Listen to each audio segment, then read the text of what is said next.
back at Giants practice yesterday for the first time after knee surgery. He talked afterwards about taking the next step. Take a listen. Just one more step of that to that journey of getting me back.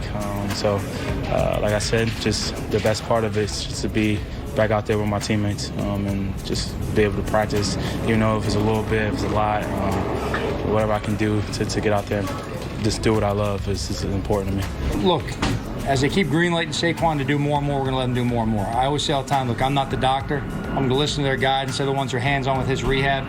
Whatever they allow us to do, we will. So what you're going to see from him these first few days, he'll be doing mostly individual and teach periods. We're not going to put him in 11-on-11 or 7-on-7 at this point right now.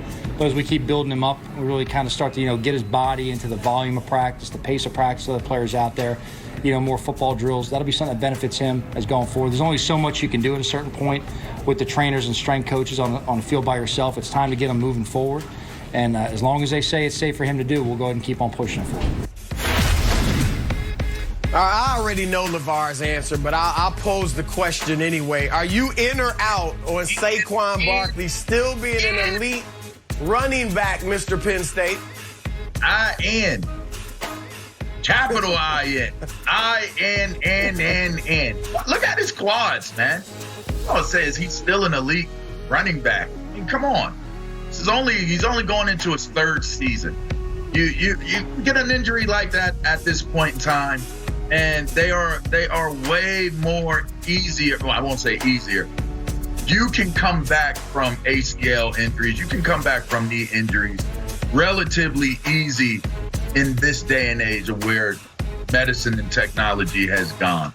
There's no reason to think or assume that he's in the twilight of his career. Shortest shelf life is 3 years for a running back. But let's be real here. Saquon Barkley is easily even on half a leg, right? And when he has injuries, I've seen him play with a messed up ankle during the season, and he was still better than pretty much every player that was out there on the field. The dude is special. The dude is elite. Like, not just because it's a we are thing, but for the simple fact that he actually really is that good. I'm in on Saquon Barkley. I am out on this, at least for the short term, for this season. Just for this season. I do think later on he can regain his form, but here's why I'm out. Obviously, he did a great job of running the football his first 2 years behind mediocre to poor offensive lines. All right, now, this year's offensive line, according to Pro Football Focus, it is the worst in the NFL. So no matter, the greatest running backs need some blocking. So I'm just wondering what type of holes they're going to be opening up for Saquon Barkley. And is Danny Dimes going to really keep the defense that honest for him to do his thing? I do like the fact that he's good catching the ball out of the backfield as well. This year, he actually may be better and more valuable as a receiver on checkdowns than as an actual runner. So for this year, I don't see a ton of yards. I don't see 5 yards per carry or something close to that. But going forward, I could see that as they improve on the offensive line, Joy. Yeah, I'm in on Saquon still being an elite running back. Saquon is 24 years old. He's going into his 4th season. We had an awful injury last season. He's got a chip on his shoulder now. He's coming back with a vengeance.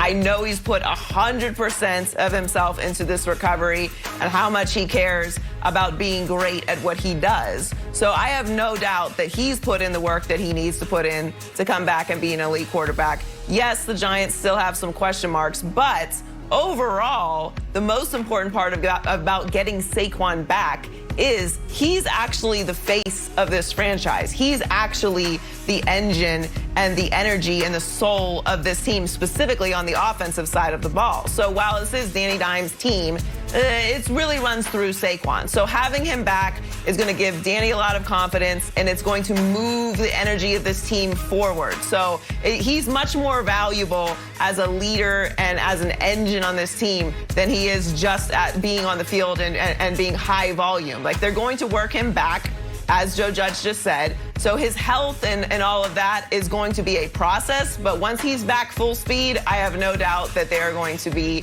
much improved on the offensive side of the ball, and he's going to get back to elite status very quickly. All right, we're going to stick with football. Talk some Patrick Mahomes. Is it Super Bowl or bust this year for Mahomes and the Chiefs? Midas, in or out, for tires, brakes, oil, everything. Make your appointment at Midas.com today.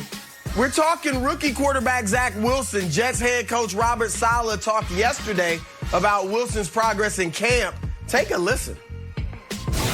For most rookies, especially on the offensive side, but for everyone, it's going to get worse before it gets better. It is what it is. There's just a lot of things that happen. I mean, there's a reason why being a rookie is hard in this league. There was a Hall of Famer yesterday that was inducted in that had a 71 quarterback rating his rookie year. It's not easy to play quarterback in this league as a rookie, especially quarterback. But it is going to get worse before it gets better. But he's at that point now where he's going to be able to stack up days, and we got all the utmost confidence in him and his ability to figure out the mistakes and correct them and get to a better place. All right, LeVar, you in or out on Zach Wilson living up to the hype as the number 2 overall pick?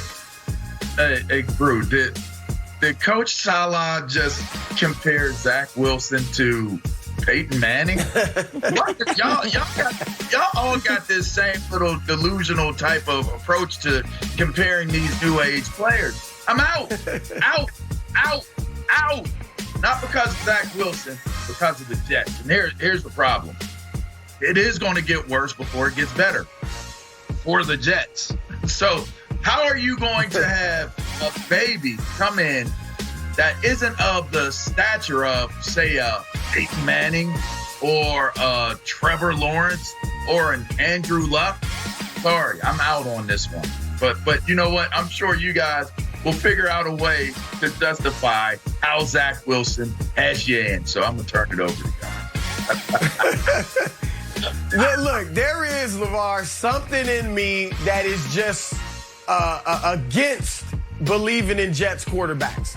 You know, I can't help it because not since Joe Namath have they drafted a quarterback who's really done anything. The quarterbacks who've been good for them, Brett Favre, Vinny Testaverde, were veterans who went there after playing elsewhere. So it's hard to believe in a Jets young quarterback. Sam Darnold, everybody was in love with Sam Darnold. We saw how that worked out. All that said, I'm going to step out on the limb. All right, I'm going to take a risk. I'm going to live dangerously and say in. All right, I like his arm. He can throw the deep ball. He's aggressive. I think he's accurate. They're going to take their lumps this year, but I think over time, Zach Wilson will become their good, solid franchise quarterback, Joy. I'm in. I'm out. I'm out. Oh, wow. If I had to pick someone that was going to be a bust in this draft, it would have been Zach Wilson. I'm not saying he's going to be, but if you're making me choose one, here's the problem. One, the Jets are not good. That's why they were able to take Zach Wilson in the first place.